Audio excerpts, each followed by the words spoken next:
बीते दिनों खबर आई कि केंद्र की मोदी सरकार ने पूर्व राष्ट्रपति प्रणब मुखर्जी का स्मारक बनाने की अनुमति दे दी है। ये स्मारक नई दिल्ली के राजघाट स्थित राष्ट्रीय स्मृति स्थल में बनाया जाएगा। इसकी जानकारी एक्स अकाउंट पर उनकी बेटी शर्मिष्ठा मुखर्जी ने ट्वीट करके दी। उन्होंने बताया कि इस बारे में प्रणब मुखर्जी परिवार की तरफ से कोई मांग केंद्र सरकार से नहीं की गई थी और अगर इस तरह का कोई कार्य किया जाता है तो ये उनके परिवार के लिए, उनके बाबा के लिए यानी कि उनके पिता प्रणब मुखर्जी के लिए खूब गौरव की बात होगी। भारतीय राजनीति के प्रतिबद्ध विद्यार्थी की तरह हमें लगा कि ये ठीक मौका है जब उनका स्मारक बनने जा रहा है तो उनकी राजनीति को, सोनिया गांधी के साथ उनके संबंधों को, इंदिरा गांधी के साथ उनके इस्तीफे की राजनीति को और मनमोहन सिंह के साथ उनके किस तरह संबंध रहे, उनकी पॉलिटिकल एक्यूमेन की पूरी कहानी को थोड़ा बाँचा जाए, थोड़ा सीखा जाए और खुद पढ़ा जाए।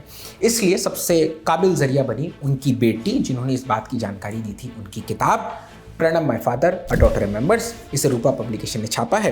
कीमत है 795 रुपये हार्ड बाउंड में। पेपर बैक में अगर उपलब्ध होगी तो आपको कुछ सस्ती मिल जाएगी। लेकिन जब तक आप इस किताब तक पहुँचें, इसके किस्सों को पढ़ें, तब तक हम आपको थोड़ा सा टीज़र दे देते हैं। हमने खूब अनुशासनपूर्वक 450 पन्ने की किताब पढ़ी है और आपको इसके लिए कुछ ज़बरदस्त किस्से इस किताब से आपके लिए लेकर आए हैं। आपको कैसे लगे बताइएगा।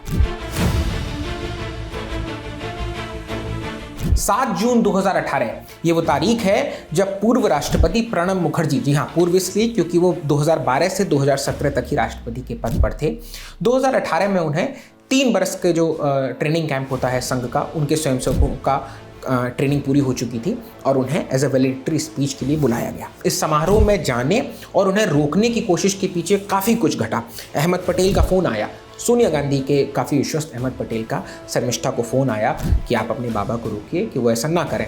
लेकिन शर्मिष्ठा इस किताब में दर्ज करती हैं कि अगर उनका फ़ोन ना भी आता तो भी मैं इस बात के बिल्कुल विरोध में थी कि उन्हें नहीं जाना चाहिए वहाँ पर। लेकिन प्रणब मुखर्जी गए, उनकी बेटी उनसे रुष्ट थी।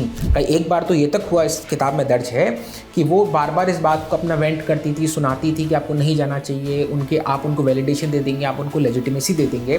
तो प्रणब मुखर्जी ने गुस्से में कहा था कि जब देश ने आरएसएस के एक प्रचारक को सबसे ऊंचे पद यानी कि प्रधानमंत्री के पद पर पहुंचा दिया है, वो भी एक डिसिसिव मैंडेट के साथ में, तो मैं कौन होता हूँ उन्हें लेजिटिमेसी देने वाला या उन्हें ना देने वाला। अगर आपको उन्हें इग्नोर करना है तो आपको ये अपने खतरे पर करना चाहिए। इसके बाद वहाँ पर वो गए प्रणब मुखर्जी और उसके बाद उनकी स्पीच थी जो कि अलग अलग टीवी चैनलों ने उस वक्त दिखाई भी थी, जिसमें उन्होंने प्लूरलिज्म की बात की, एक यूरोपियन नेशनलिज्म की बात की। उन्होंने बताया कि भारत का जो राष्ट्रवाद है वो एक धर्म, एक पंथ, एक भाषा का नहीं है। इस तरह की उन्होंने कुछ बात की थी और वो एक पूरी स्पीच उस वक्त मौजूद है। हालांकि एक मज़ेदार किस्सा और बताती हैं शर्मिष्ठा इसी किताब में। वो ये कहती हैं कि बाद में मैंने ये बात जानकारी की इस बात की कि ऑल इंडिया कांग्रेस कमेटी की एआईसीसी के किसी पुराने सेशन में प्रणब मुखर्जी ने इस बात की भी वकालत की थी कि आरएसएस पर बैन लगा दिया जाना चाहिए। जी आपने सही सुना, आरएसएस पर बैन लगा दिया जाना चाहिए, इस बात की प्रणब मुखर्जी ने वकालत की थी। हालांकि शर्मिष्ठा इस तरह इस बात को पेश करती हैं कि ये आरएसएस की बहुत लिबरल अप्रोच है कि एक व्यक्ति जो उन पर कभी बैन लगाने की वकालत कर रहा था वो उनके कार्यक्रम में मुख्य अतिथि के रूप में था। 23 दिसंबर 2004 ये वो तारीख है जब पूर्व प्रधानमंत्री नरसिम्हा राव ने अंतिम सांस ली थी। 24 अकबर रोड में कांग्रेस हेडक्वार्टर के दरवाजे उनके लिए नहीं खुले थे। प्रणब मुखर्जी इस बात को अपनी डायरी में एंट्री करते हुए इस तरह कहते हैं कि मैं सोनिया गांधी के पास गया और सोनिया गांधी से मैंने इस बात की विनती की, इस बात की प्रार्थना की कि उनके शव को, उनकी अंतिम यात्रा को कांग्रेस हेडक्वार्टर के भीतर लाया जाना चाहिए। लेकिन सोनिया गांधी 1 इंच भी नहीं हिली, उन्होंने मेरी बात नहीं मानी और मैं बहुत दुखी मन से वहाँ से लौट आया था। शर्मिष्ठा ने किताब में कोट किया है कि जो सेंस ऑफ हर्ट था on behalf of his friend यानी कि नरसिम्हा राव का, वो उनके जीवन में अंत तक उनके साथ रहा था। साल 2019 में जब प्रणब मुखर्जी को भारत रत्न मिला तो उस कार्यक्रम में भी गांधी फैमिली की तरफ से कोई नहीं आया था। शर्मिष्ठा ने जब ये बात प्रणब मुखर्जी से पूछी तो उन्होंने कहा था कि ये भारत रत्न का समारोह कौन सी बड़ी बात है। उन्होंने तो पूर्व प्रधानमंत्री जो कि उनकी पार्टी के प्रधानमंत्री थे, उनकी लाश तक को अपने हेडक्वार्टर में आने नहीं दिया था। फरवरी 2003 ये वो वक्त है जब केंद्र में अटल बिहारी वाजपेयी के नेतृत्व में एनडीए की सरकार थी। उस वक्त ये निर्णय लिया गया कि पार्लियामेंट का जो सेंट्रल हॉल है वहाँ पर एक तस्वीर का अनावरण किया जाए। तस्वीर विनायक दामोदर सावरकर की थी।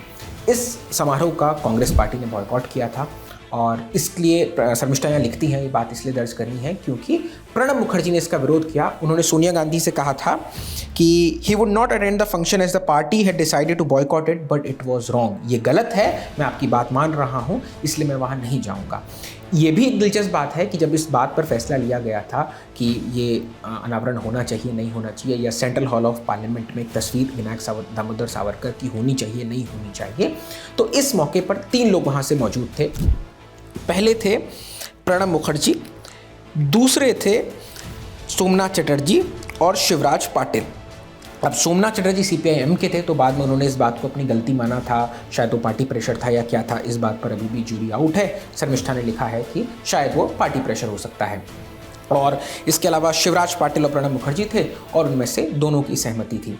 तो प्रणब मुखर्जी ने इस बात पर अपनी सहमति जताई थी, जिसके बाद जो मणिशंकर अय्यर बाद में सेलुलर जेल से उनका प्लैक उठा लाए थे, जो उनका एक निशान रखा हुआ था उनकी बात का, विनायक दामोदर सावरकर का, उस बात का भी प्रणब मुखर्जी ने खासा विरोध किया था। प्रणब मुखर्जी के 2 इस्तीफों की कहानी आपको सुनाऊंगा। पहला, जब उन्होंने बतौर वित्त मंत्री इंदिरा गांधी की कैबिनेट से इस्तीफा सौंपा, और दूसरा जब उन्होंने मनमोहन सिंह की गवर्नमेंट से इस्तीफा देने की बात की थी। कैसे? पहला किस्सा है कि HKL भगत, जो उस वक्त के इंफॉर्मेशन ब्रॉडकास्टिंग यानी सूचना और प्रसारण मंत्रालय के मंत्री थे, वो एक प्रपोजल लेकर आए। प्रपोजल ये था कि न्यूज़पेपर एडवर्टाइजमेंट को, यानी कि जो अखबारों को एडवर्टाइजमेंट मिलते हैं, उस पर 20% का टैक्स लगना था। प्रणब मुखर्जी का ये था कि अगर खजाने में पैसा आ रहा है तो वो बिना किसी रोक टोक के आना चाहिए। अब ये बात इंदिरा गांधी तक पहुंची, तो इंदिरा गांधी ने मीटिंग के लिए बुलाया। प्रणब मुखर्जी की आदत थी कि वो पॉइंट्स है बिल्कुल नोट डाउन करके लेकर जाते थे कि क्या पॉइंट्स पर डिस्कस करना है, ताकि क्लैरिटी ऑफ माइंड रहे। वो पहुँचे, वो वहाँ लॉबी में वेट कर रहे थे। उससे पहले HKL भगत वहाँ पर खड़े हुए थे। उन्होंने बहुत, अंग्रेजी में एक शब्द था स्मक, स्मक का मतलब होता है बहुत ही एकदम मिशीवियस मुस्कान के साथ, बहुत ही कुटिल मुस्कान के साथ उनकी तरफ देखा। और प्रणब मुखर्जी अपना टेम्पर बहुत जल्दी खो देते थे। ऐसा इस किताब में कई और किस्सों में भी आपको मिलता है जब आप पढ़ेंगे। तो उस बात से उनका थोड़ा सा मूड ख़राब हो गया।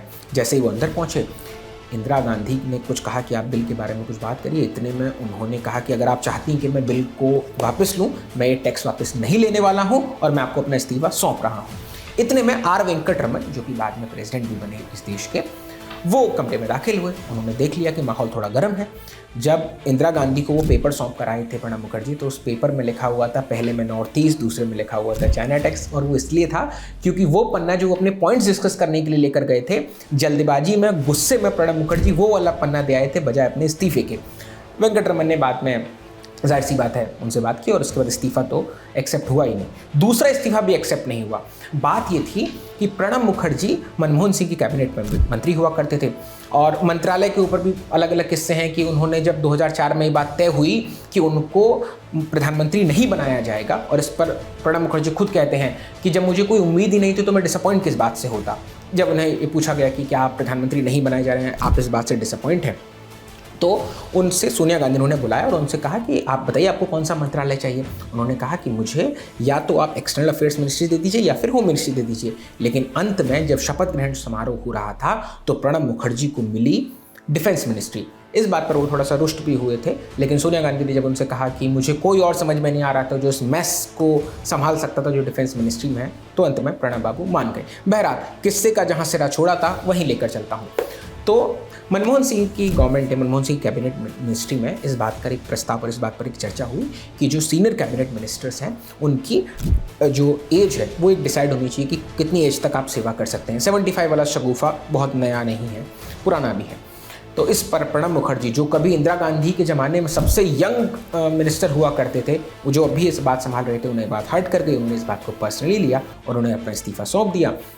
इस्तीफा जाहिर सी बात है एक्सेप्ट तो नहीं हुआ था। इसी किताब में दर्ज है कि प्रणब मुखर्जी ने कम से कम दर्जनों बार उस दौर में 2004 से 2012 तक, क्योंकि 12 में तो वो राष्ट्रपति बन गए थे, तब तक बहुत बार अपना, कम से कम दर्जनों बार अपना इस्तीफा सौंपने की हिमायत की थी, अपना इस्तीफा सौंपा था। जाहिर सी बात है एक्सेप्ट नहीं हुआ था।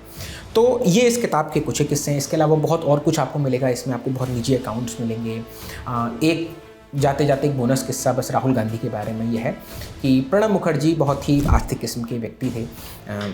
उनकी बेटी इस किताब में बताती है कि कैसे वो अपनी मॉर्निंग पूजा को डेस्टिनी पर बहुत मानते थे। तो वो अपनी मॉर्निंग वॉक और अपनी पूजा के साथ कोई भी डिस्टर्बेंस पसंद करते नहीं थे। एक सुबह वो मुगल गार्डन में टहल रहे थे। इतने में उनको सूचना मिली कि साहब राहुल गांधी आपसे मिलने आए हैं। अब प्रणब को ये पसंद नहीं था कि उनके मॉर्निंग रूटीन में कोई इंटरफेयर किया जाए, लेकिन फिर भी वो राहुल गांधी से मिले और बाद में अंत में ये पता चला कि साहब राहुल गांधी के दफ्तर ने ये बता दिया था कि आपकी सुबह यानी एएम में मीटिंग है, जबकि मीटिंग शाम को यानी पीएम में ही होनी थी। प्रणब मुखर्जी ने बाद में बहुत जोकिंगली इस बात पर कहा था कि जब राहुल गांधी के दफ्तर को एएम और पीएम का अंतर नहीं पता है तो वो पीएमओ की रेस में कैसे शामिल होंगे। तो ये थी आज की हमारी पढ़ंत, और इस पढ़ंत में जो कुछ हमने पढ़ा वो हमें लगा कि आपके साथ बांटा जाना चाहिए। आप इस किताब के बहाने से कुछ और पोस्ट इंडिपेंडेंस हिस्ट्री को और बेहतर तरीके से जान पाएंगे, क्योंकि प्रणब मुखर्जी ने बहुत लंबा दौर भी देखा है। ये किस्से आपको कैसे लगे कमेंट बॉक्स में ज़रूर बताइएगा। इसके अलावा हमें और किन किताबों पर इस तरह की बातचीत करनी चाहिए हमें ज़रूर बताइएगा। मेरा नाम था दीपक, इस बातचीत को रिकॉर्ड किया था जतिन ने। Thank you.